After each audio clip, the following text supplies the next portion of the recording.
Hello. If you haven't been here before, my name is Diva. I'm a Libra, hence is Diva the Libra. Happy you're here. This week we are going to be doing some buddy reading, and I say we as in me and my long distance bestie Jamie, because one thing I just kind of hint at but don't really tell you about adulthood, it is not really like any show you've seen where it's like girlfriends or like Sex in the City where like everybody like meets up for lunch in the middle of the day, like hangs out.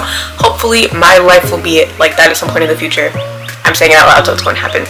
But a lot of the times you live like very far apart, and so we do, and we're going to be doing some long distance buddy reading of the 7-year slip. I have heard, well, first, what I find like funny is that like for all that me and Jamie I feel like have pretty similar tastes, we've never read the same book at the same time.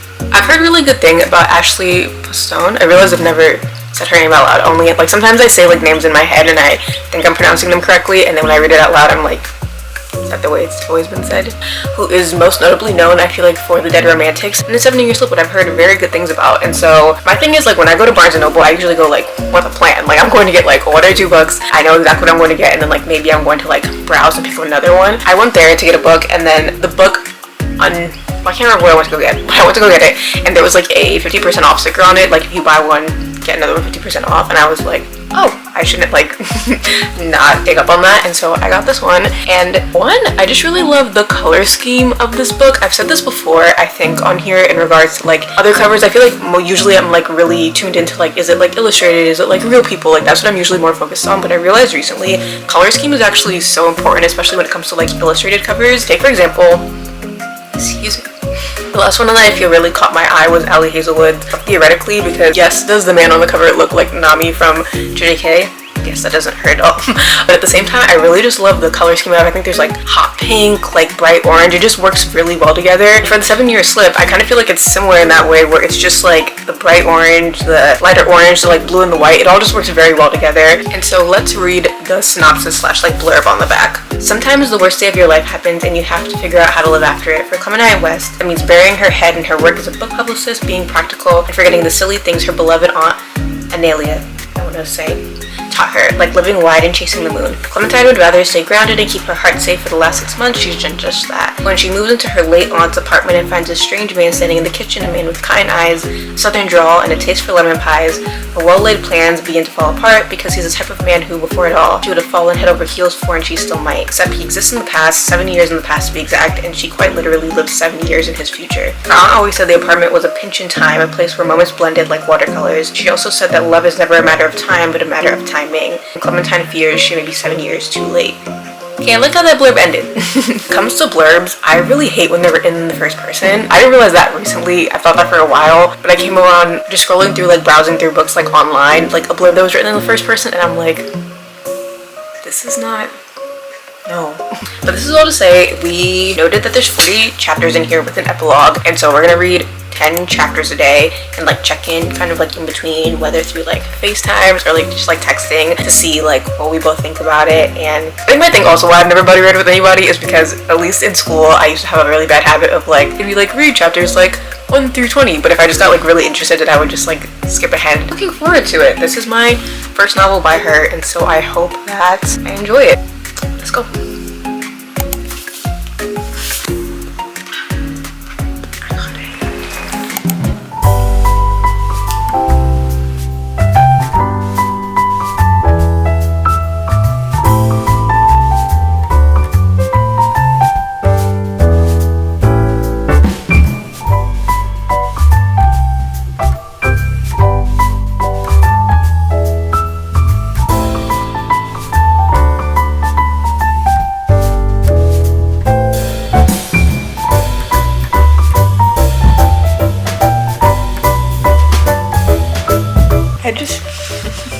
I'm giggling because I just finished the first chapter and I feel like I noticed something that they paid too much attention to it in the chapter at the end of it for me not to be like, this is foreshadowing, like it's gonna come up again. If it doesn't, I'm gonna feel really stupid. The 7-Year Slip isn't the only example of this. I feel like this happens more in like visual media, like TV, movies, than like books. But the female main character in this works in publishing, and I just feel like in so many romance contemporaries, like not even just books, it's more so like movies, rom-coms, like films, TV, the woman is like always in publishing. I don't know if because people who are writing it have like experience in that, it makes it like or it's just like a fun and flirty thing like to write into a job. I mean, like, I know I love watching shows where they work in some kind of like journalistic or like TV magazine, like think like the Bold type. Sorry, somebody's on the motorcycle outside my window. I love that show. No. Did I think it was entertaining because of that element? Yes. It's not really going anywhere with that, but it's just something that... And also I feel like because as somebody who has interned in the publishing industry before, it gives me like... Oh, I'm reading, like, I don't know, like I'm peeking into something like I shouldn't be seeing. It's just interesting.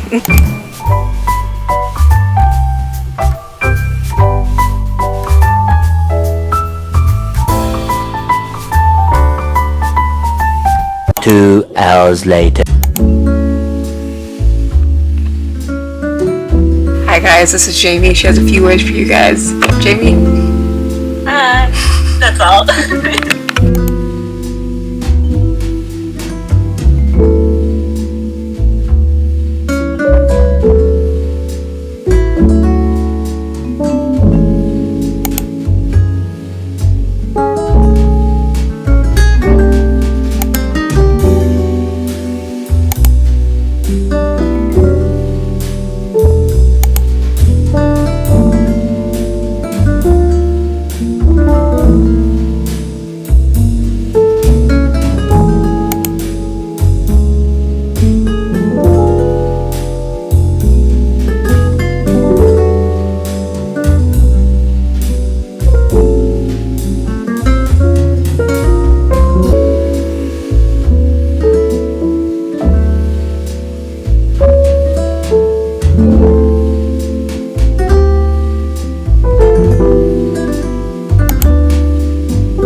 guys, I have so many thoughts. Jamie and I are going to share our thoughts together when we both finish the book. After we met and like read up until like close to the halfway point, we realized like we were not going to do the 10 pages a day anymore. We were just going to meet on a day and then like talk about the end of the book because we both finished it. Yeah, buddy reading is both like really, this was fun. This was a really fun experience. The first half of the book, just vaguely, the first half of the book I enjoyed, but the second half definitely is like where, this is gonna sound very on the nose, but like where like the magic or like the really good parts were, in my opinion. I say really good parts vaguely in terms of just like, I think the second half is where, not just because the second half is where everything kind of comes together, but more so just because, maybe because I'd already gotten like a groove of the characters, the storytelling, now the writing, everything just felt like it mended and like went together like more. You know when you finish a book that you want to talk about and you're like, no, right up with the good energy. I feel like at the beginning of this vlog I was very confused on how to pronounce the author's last name when it's literally like, it's spelled the last same way as Boston, so it's Boston. I feel like I really overcomplicated it at the beginning. But I have so many thoughts. I have so many thoughts, and we are going to get to them, but I have to wait a couple days. One eternity later.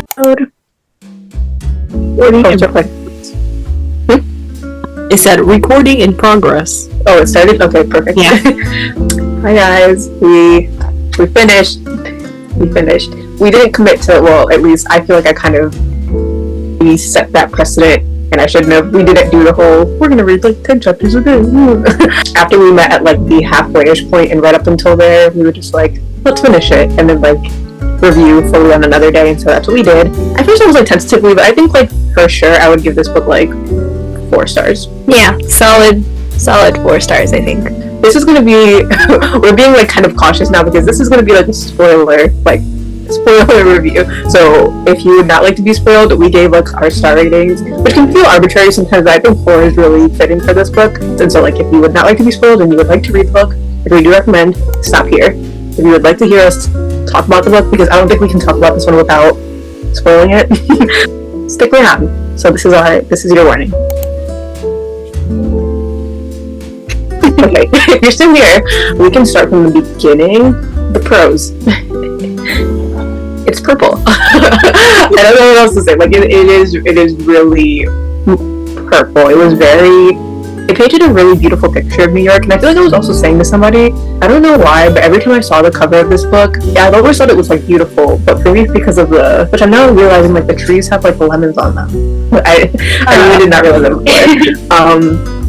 It was given very like fall, very like autumn. I feel like I always categorize this book as like that kind of seasonal book, but it fully happens in the summer in New York. It fully happens in the summer. It paints a really beautiful picture of New York City. I can tell that like either the author lived there or like this is like a love letter to New York. But even from the first chapter, it's a lot. and I started to get used to it. Like, and the author acknowledges this herself in the acknowledgements, which kind of made me go like, okay, like at least you can see it. That didn't stop it from being like either very on the nose sometimes, and I also feel like sometimes it stopped. There were some surprises in the book. Let me not say that, because there were some things I was surprised by, but I feel like it did stop me as a reader sometimes from like coming to my own conclusions sometimes about things. And I also feel like because we would harp so long on some things, like where they were, like the olive branch, I was like, there's no way this doesn't like play into the story like eventually, and then she runs into his chest and it's like, oh, okay. Yeah, I was listening to most of this book on audio, and I definitely did feel like sometimes I could like lose attention for like 2 seconds and come back, and she would still be describing the same thing. But I did for the most part really enjoy the picture that it painted, like you said. But I do think that like the descriptions did sometimes bog down the story, and I wanted to get to the action faster than it sometimes did. Like there were some things where I feel like description was really helpful, and it really did help me to visualize the setting and everything. But there were other moments where I do feel like we could have gotten more of like, I would have loved to know more about the characters actually. Like I feel like a lot of the descriptions we got were of the setting, which was great, but I still feel like I barely know what Clementine looks like. I'm now confused about what Elon looked like, and I think I think getting more description of the people and the more immediate things rather than just like talking about the apartment, which beautiful apartment. I wish I lived there. Beautiful apartment, like gorgeous.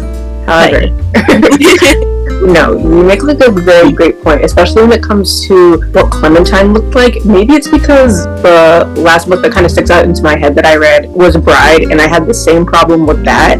But I don't know what it is, and that book was kind of more of I think that book was kind of worse about it, as opposed to like, at least in the 7 Year Slip, which this was both a con and a pro, every character that Clementine came into contact with, they were going to get a character description. Like, they were going to get this is what their hair looked like, this is what they were wearing, this is like the freckles they had, and that didn't like really bother me like once I got in like the vibe of it, and it really helped me paint a picture of what the whole cast looked like. That did not fail at all. However, I only know like minuscule things about Clementine. I think she's a brunette. I assume she is a brunette because it never says that she's anything else. Yeah, and I feel like maybe if the characters hadn't been described so on the nose, like from Elon to her friends Drew and Fiona to the people like his friends at the food truck stand, I wouldn't be harping on it so much. But I don't think it's till we get to the very end where she's meeting with her parents that she's like, she has a reddish nose, she has chocolate brown eyes. I did think the ending of the first chapter was very cute, and I feel like that's what hooked my attention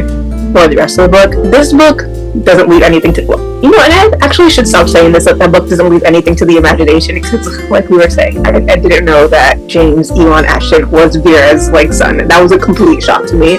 Or even kind of early-ish, midpoint on, Clementine does start teasing that like she met like a man in a cab and he like convinced her to do publishing, and I like did not connect at all that like that could be Elon either. So like there were surprises in this book. Don't get me wrong, like I was saying, the ending of the first chapter was very cute. Like there's no way she would have just like ran into this like guy felt his hard chest. We spent like kind of at least like a paragraph talking about him, and then he like never appears again. And it did reassure me that like we knew they were gonna get together at the end of the book. Like there was no way this was gonna be like sad. But I do think there were some moments that I was like, or like when I feel like the author kind of like tried to throw us off their trail, that like by being like, oh, his name is James, like the chef, and I was like, James Ewan Ashton. I don't know. How did you feel about that? Yeah, there were some moments where I feel like could have been more subtle. Like, I think she did some things really well with, like, the little hint at the beginning, and then just throughout, like, it was pretty obvious who he was, so I don't think, like, hiding that ever would have actually worked. But there were moments, like, we talked about it previously during our chats, with like the celebrity status of Ewan, which we could talk about that now. I mean, it was just like kind of funny the way that it was portrayed. Like, just like, he was also, this we didn't talk about, but when she and her friends went to the food truck and he was like sitting in the back with a baseball cap because like he didn't want to be recognized, I guess. Which is just funny to me because like I don't see chefs as like celebrity status unless it's like Gordon Ramsay, and for like two random girls on the subway to be like talking about him coming out of his own restaurant was just like kind of silly, and kind of made Clementine look kind of silly for not realizing who he was. But I think that was like a fun nod to the reader. So in that, like, I had a good time with things like that, with like the reader knowing things that Clementine doesn't know yet, and then being able to see that big moment when when she finally realizes who he is, and like the fact that he knew who she was. And I mean, we can talk about the whole time traveling thing, but yeah, I think that there are some things that could have been a little more subtle, and also some things that were done pretty well, which I really enjoyed as a reader, being able to pick out clues and being able to like see those little sprinkles of ideas that the author put in that we could pick up on before Clementine does. That makes so much sense. And I realized I was thinking about this in my head before we even read this book, so that's like interesting to see it come full circle. But when authors, and this also happened in Bride, kind of, when authors feel like they're kind of having like a secret conversation with the audience for things that like we can clearly pick up on because like we're reading from like a third party perspective. And I feel like this is one of those things where like the authors can play into like obliviousness like a bit too much. Like you said, sometimes it really worked, and then sometimes it didn't. And I also thought it was well done, like where they met in the present time in the story. I remember we were talking about it, like we didn't want them to like not meet until the end. Like that would have been like their whole relationship just happened in the past. That would have been like really well done. But they meet about like midway through the book, which was well done. What we could also then talk about, if we're going to talk about time travel, how did you feel about Clementine going back to the past to sleep with? Well, she wasn't going back to the past intentionally, but she walked into her apartment and it was like the past, and having a one-night stand with Ewan. Past Ewan has to be the chillest person on the earth. Like, I thought about it for a while and I was like, okay, he seems very relaxed. It's her aunt's apartment, so he expects her to come and go. But like, when that happened, I was like, this is also the and to whoever is watching, this is the thing about time travel. You need to set like very specific parameters for how it's going to work, and you need to stick to that. So in my head, let's say this book happens in the summer, it's like June 23rd, 2024. I'm imagining like it's that exact date like 7 years ago. So when Clementine is like, oh, weeks have passed, I'm imagining that weeks have also passed in the past. So like she would just pop in like every couple weeks. And it'd been like weeks since they'd seen each other, like when they had the one night stand, and he seemed like so okay with that. And I was like, maybe it's just like stranger danger as a woman, but I was like, yeah, I don't know. What did you think about that? Yeah, like she would pop in every couple weeks and he'd be like cooking and he'd be like, oh, hey Clementine, or hey Lemon, and then they'd just like sit and eat. I think the I love time travel stories where it's like everything in the past that has happened is like going to happen. The way that it was set up where he in the present already knew who she was because she had told him in the past, even though she hadn't done it yet in the past. Like, I love that kind of time loop story because it feels very satisfying when it all comes together, instead of like things changing and like all that. So I do really like how that all came together. I do feel like it is a little unrealistic how he never questioned anything about her. Like he didn't try to go outside with her until that last time when he tried and then she disappeared. And they never really talked about like any, like they were like fully falling in love, but they barely talked really about like real things, which is like, you know, they were in their little bubble, but did he never question like who she was, if she was seeing anyone else, if like if like there's a reason why she like disappears for long periods of time and like they have no contact at all until she just magically comes back. So like it makes sense why he's not bitter during these 7 years, but it doesn't make as much sense why he just like goes with the flow and is like okay with her coming in and out for weeks in the past, I feel like. But hey, maybe he's just there for a good time. But it did kind of feel like time froze for him until she like came back to the past, which I don't think actually was how the time travel worked. I just think it was like up until that point I was kind of like vibing with it. I was like, okay, like she comes and she goes at will. He seems okay with that. Who am I to question it? And I think the author does a good job of like not telling the same story over again, if that makes sense. Like when it came to like her having to explain like the 7-year slip, she was like, and then I told him like a story about an apartment. Or even when she meets her aunt in the past, which I thought was really well done. We don't go into like their scene, which I didn't think was necessary. It's like you showed us enough to be like they reunite. That was really beautiful. I thought the author did that really well. I just think it was like, especially because then when they meet, sorry, I just can't stop thinking about him now, like behind the food truck, like hungover. I think it's to show also like how much he's changed. But when she just like went back and they started like kissing, I guess it could just be very much like he was that much like in lust or like in love with her. But I was like, this just feels a bit too easy, like I was saying, and I got sidetracked. Iwan doesn't imply this, but I think Clementine is like, oh, do you think like I went back to the past just like have sex? Like imagine explaining this sentence to like a Victorian child. Do you think I just went back to the past to have sex with you because like to make your present self jealous? And she was like, of course I didn't do that. But I was like, see, the time travel worked, but like in that instance I just think it didn't, because it was like Clementine was working with a lot of knowledge about their relationship. In past, Iwan wasn't, I guess. That's a really good point, like power dynamic, because like if you think about it, kind of when she's in the past, she has more power in terms of knowledge because she knows what's going on, and she's like kind of purposefully keeping him in the dark because like he wouldn't believe her, but also like she knows a lot more than he does and she's still partaking in this relationship. And then it kind of flips in the present where he has more knowledge than she does, kind of. So it's really interesting to see their relationship evolve and blossom when they know different things. Just like when she's in the past, she's older, but like the age thing doesn't really come into play. It's more that like I kept thinking like, oh, is she gonna tell him like maybe this is time, like I think he deserves to know. and then she doesn't until present Iwan tells her that she tells him in the past.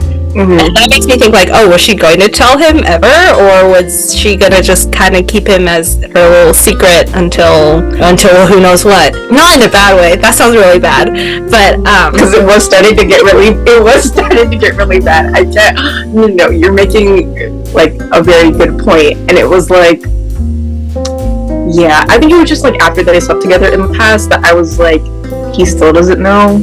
Like, and I knew for like plot logistical reasons like why she didn't tell him until like the very last time they met. But I also think what I liked about this book too is like the characters are like human, they can make mistakes. But she had this because she was meeting past Iwan and present Iwan like at the same time, I understood it was very like not being able to like not compare them. But eventually I was like, girl, like can you imagine if somebody you were, I mean, they weren't even like in a relationship at that point, like in the present, was like constantly comparing you to like the person you were like in college, for example. I was like, Jesus, like give it. Like I understood she was like, he's cold, he's different now, and like we all understand like that came to fruition. Like he was doing it for like the image of like who he thought he needed to be, and he needs to start like living for himself. Yeah, it wasn't an annoyance as much as like she just really didn't seem to realize like how harmful that was until the end, or like how that may like even make Iwan feel for all that she was putting him on like this, you're super cold now and like different. And I was like, has it never like clicked for you? And I think what confused me is that she said repeatedly like he can be a very different person in like the 7 years, like when I meet him again, if we do. And then when she actually met him, she was like, why aren't you like you used to be? And I think I'm making this definitely seem worse than it was. And I do think it was really interesting how like I feel like it took Clementine a really long time to come to the conclusion that she already knew that like he wouldn't be the same person, so like why was she trying to expect that from him? Yeah, on the topic of the perfect boyfriend or love interest, I think at the beginning it did seem like when she just went to the past, he did kind of seem perfect. So I do like how his character got a bit more fleshed out in the present, especially when he definitely did change in those 7 years. And also for a really long time I thought that the reason he was so different was because of her, which I guess was just a wrong calculation on my part. I thought it was like, it was because he had this love and then she left him, but he knew, so that wasn't actually the reason why he became so cold. It was for other reasons, which kind of threw me off, but I'm also glad that it wasn't her that who changed him. But I think that the book did a good job of making them both individual characters with flaws who kind of realized the same lesson. They both realized like they need to start living for themselves, and so Clementine quits her job, and who knows what she's gonna do now, but now I think she feels lighter now, and I'm glad that we got to see her do something like that for herself and before getting back together with him. And he also realizes something similar, so I really like how their journeys kind of matched up, even though they were taking separate trips there. But yeah, I think that I'm glad that he wasn't like the perfect love interest, and that even though we never got his perspective, we still got to see him grow and change. I do think we could have explored more of his character, because I think like in the past, like it does feel like he was kind of two different characters, like in the past versus in the present. And I think in the past I would have liked to see more flaws, but like they were so caught up in falling in love that we never got to see his flaws in the past. So it's interesting that like she fell in love initially with such a perfect version of him, and then she kind of had to come to terms with the more realistic version of him, which I thought was interesting. But I think it would have been cool to see some hints of that, like more hints of that imperfection in the past before they fall in love in the present, if that makes sense. That would definitely make sense. I feel like this would definitely be an interesting book to read. I'm not in the habit of rereading, but like if I was like older, just like the idea of like timing and being like a different person, and I think of other plot points. Well, in terms of the romance, I think I did really enjoy the banter that they had. Some of it worked more than other parts for me, but for the most part, I really liked their dynamic. And I think especially in the present, honestly, the past, they were cute, but it was very like rose-tinted glasses, like they were in their own little world.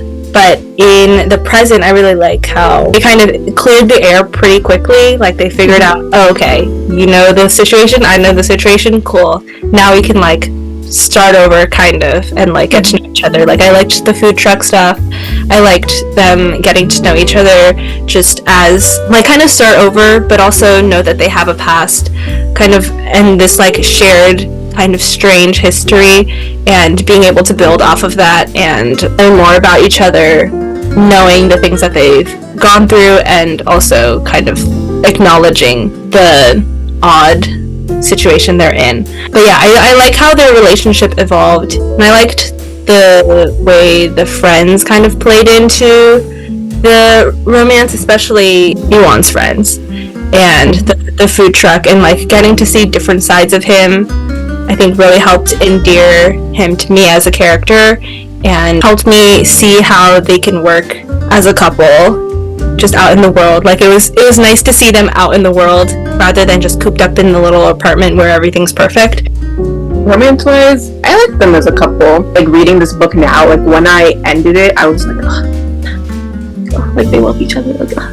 this book had like a very like heartwarming feeling at the end of it, especially I think like when they were at like we thought. They met at the museum, like, on her birthday. That was really sweet. Like you said, I think this book definitely, like, I don't even think it was, like, the world building or, like, needing to, like, understand, like, the 7 year slip concept, but I definitely think this book felt like it really started for me when they met in the present. I really liked their dynamic then. I feel like I didn't like it in the past, but, like, after they slept together, I just feel like I couldn't stop thinking about, like, that dynamic and how he still didn't know yet, and then she, like, disappears. I got away from myself. I was talking about their romance. I thought they were a couple who was the past kind of insta-lovish, yes, but the present I thought was, like you said, the concept of just the time loop, like, you all knew it was going to happen. I will also say, Ashley Poston, she's really good at, like, mic drop, like, and closing scenes. The scenes where she flashes back to the past for the last time, I thought that all was very well done. I think it was a little convenient for both of Clementine's friends to be work friends, and then both of Elon's friends to be in the same industry as him. I don't think it would have been necessary to introduce friends, like, completely outside of their work circle, but it did feel kind of, like, easy for her friends to just happen to be a couple who work together and also work with her. I did like their dynamic. It was fun. It didn't really bring anything, like, super new to the table, though. I feel like her friendship with Fiona and Drew. And I think, like, I remember when I was telling my older sister this once when I was younger, like, all of you, like, how do you meet your friend, like, all your friends, like, from your jobs? And she was like, well, yeah, Diva, that's how it starts working when you get older. And I was like, oh. And I definitely understand that. And, like, Clementine has worked there for 7 years. That scene in the museum was very sweet, them all showing up at the end for her. I would have liked to see them have more friendship moments that were not related to the plot and to publishing the cookbook and all that. I think that made up most of her friendship with Drew. And like you said, they had a really sweet moment at the end, and I think it would have been nice to have seen more sweet moments earlier on to, like, for it to really make sense that they have that connection at the end, rather than it all being about their jobs. Because when a character's only friends are work friends, then you kind of have to juggle both the work aspect and also the friend aspect, and in this case the work aspect I feel like was heavier because it really was necessary for the plot. Yeah, I think I would have liked to see a little more just, like, girl times. I wanted her to, like, go paint that apartment or, like, help with things like that, and just, like, see moments like that weren't related to the plot. Yeah, to talk about, I guess, the end, which I feel like we haven't talked about yet, Grief and her aunt's character. Like we were both saying, it wasn't until the middle of the book that we were both under the assumption that she had passed away from, like, an illness, that, like, unspoken one that, like, Clementine just hadn't talked about yet. And then we learn in the middle of the book that she has passed away by suicide. And if you read the author's acknowledgments, she talks about, like, how something similar happens in her own life, which is why she went back and rewrote parts of the story. I feel like to say, like, the grief was well written is, like, weird. I think it was just more so obviously coming from a place where, like, the author knew what she was talking about, and as such it came off very layered. Like, it's not easy, it's not some kind of linear singular path. And I did think it was also, like, the way Clementine came to realize the way we do just, like, the adults in our life, that, like, this eclectic, really fun person that may seem, like, larger than life when you're really young. Like, the older you get, you realize that, like, they're just a person. That's not a bad thing. A nice exploration of, like, her aunt's character, even though we, like, never meet her in the present time. Like, she was an actress, the Broadway actress, and then she never did another show again because she was scared of just, like, never being as good as she was that first time. But when her and Clementine, like, met at the end again, that was just very, very sweet. I did think it was really sweet too how when she meets Vera calls her Annie. I don't know, I thought in that, like, one moment, even though all we've learned about her, I was like, oh, this is, Clementine was, like, her niece, so of course, like, Clementine knew her, but, like, in a very different way. But, like, Vera was, like, we can assume, like, her girlfriend, they dated, love of her life. She knew her in this, like, different way than Clementine did, and that was just illustrated, like, so well through, like, that one piece of dialogue. Yeah, I think with grief is different for everyone. But I could really feel the, like, how Clementine dealt with it. I mean, when we meet her, it's like 6 months, I think, after her aunt passed away, and, like, you can still really feel the remnants of dealing with that. The author struck a really good balance of the two, because I think it's very realistic for someone who is going through grief to like have these moments of levity along with still moments where you're thinking about that person and you're still very, very sad about it. And I think that I could really see that with Clementine's character. Like, I really felt that balance in the book. I feel like this book also, this is like also to the author's strength, that she has like a good handle on like these characters are adults. And that sounds weird to say if like a lot of the characters I've read in like some contemporary romances feel like 14-year-olds. Like Clementine was very much, what is she in this book, 29? I just appreciated that like it was like Clementine was an adult, and that was reflected like in her thinking and the way she like behaved. I think it was also just the way that like her and Ewan like talked in the present that made them both feel like this is like a mature relationship. I mean, the drama climax of this book is like the magical realism like element of it already. So like if there would have been some like third act like conflict or like breakup that was like an ex-girlfriend appearing or something, like, just like kind of like silliness. I would have just been like very put off by that. Overall, pretty good book. Yeah, I feel like I'm being like very nitpicky of it, but I'm like, those didn't take away from like my overall enjoyment, especially when we got to like the second half and things started like picking up, and then like the last couple chapters, I was like, I like how this is all coming together. I really like how the element of just like timing came into play. Like, of course, this is like 7 years in the past, 7 years in the future, but like how the bigger lesson was like, sometimes you just all need time to like maybe you've met the love of your life already, but maybe you just like guys weren't people you needed to be at that moment. Like, we're all changing and growing, and like that's not a bad thing, but like just because we're all like human and people, and like maybe you'll meet the person, or maybe even you won't have a magical apartment that's gonna send you 7 years into the past, but like growth is never like linear. I liked the theme of timing and growth, and just knowing that like they were the right person for each other. They just needed to wait until things lined up. Overall, I really liked the little sprinkle of magical realism. I think that really added to the story, and otherwise it was very much grounded in realism, so I really like how that little bit of magic really made the story shine and highlighted different sides of their romance that a normal, regular contemporary book wouldn't be able to. Addition of time travel, we got to see them really grow and evolve and see different sides of them, both together and separately as characters. Jamie, you should start a book too. You're so good at this. No. But I'm happy we did this buddy read together. Jamie made me realize that, like, I was like, oh, we've never buddy read together. We actually have. The books have just been so bad that we've been like, DNF. But we will probably do this again. Maybe not in the near future, because this was fun. Bye, Jamie. Where's the camera?